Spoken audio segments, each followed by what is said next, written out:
Cinematographers, choreographers దర్శకులుగా మారడం చూస్తుంటాం. కానీ సంగీత దర్శకులు మెగాఫోన్ పట్టడం చాలా రేర్ గా చూస్తుంటాం. వాళ్ళ మ్యూజిక్, పాటలు అంటూ ఏదో ఒక గోలలో ఉంటారు. అలాంటి వాళ్లకు కథలు రాసి డైరెక్షన్ చేసేంత టైం ఉండదు. కానీ కన్నడ నాట ఇద్దరు టాప్ మ్యూజిక్ డైరెక్టర్స్ ఒకేసారి మెగాఫోన్ పట్టారు. మరి ఎవరు వాళ్ళు? ఆ సినిమాలేంటి తెలుసుకుందాం పదండి.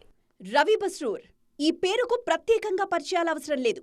కేజీఎఫ్, సలార్ లాంటి సినిమాలతో తన మ్యూజిక్ పవర్ చూపించారాయన.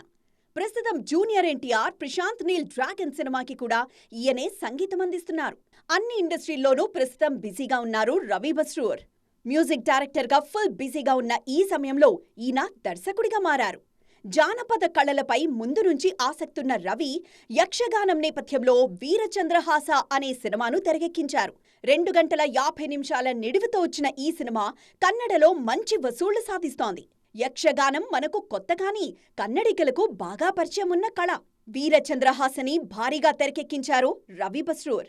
ఇందులో శివరాజ్ కుమార్ కూడా ఓ పాటలో కనిపించారు. ఈ సినిమాను తెలుగులోనూ విడుదల చేయబోతున్నారు.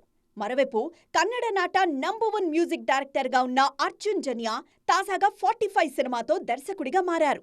శివన్నతో పాటు ఇందులో ఉపేంద్ర, రాజ్ బి శెట్టి ముఖ్య పాత్రల్లో నటిస్తున్నారు. శివుడు, మార్కండేయ, యమధర్మరాజు కాన్సెప్ట్తో 45 సినిమాను తెరకెక్కిస్తున్నారు అర్జున్ జన్య. ఆగస్టు 15న విడుదల కానున్న ఈ సినిమాపై భారీ అంచనాలున్నాయి. ఆర్పి పట్నాయక్ మినహాయిస్తే గత కొన్నేళ్లలో సంగీత దర్శకులు మెగాఫోన్ పట్టిందే లేదు. కానీ కన్నడలో ఇటు అర్జున్ జన్య, అటు రవి బస్రూర్ ఒకేసారి దర్శకులుగా మారారు.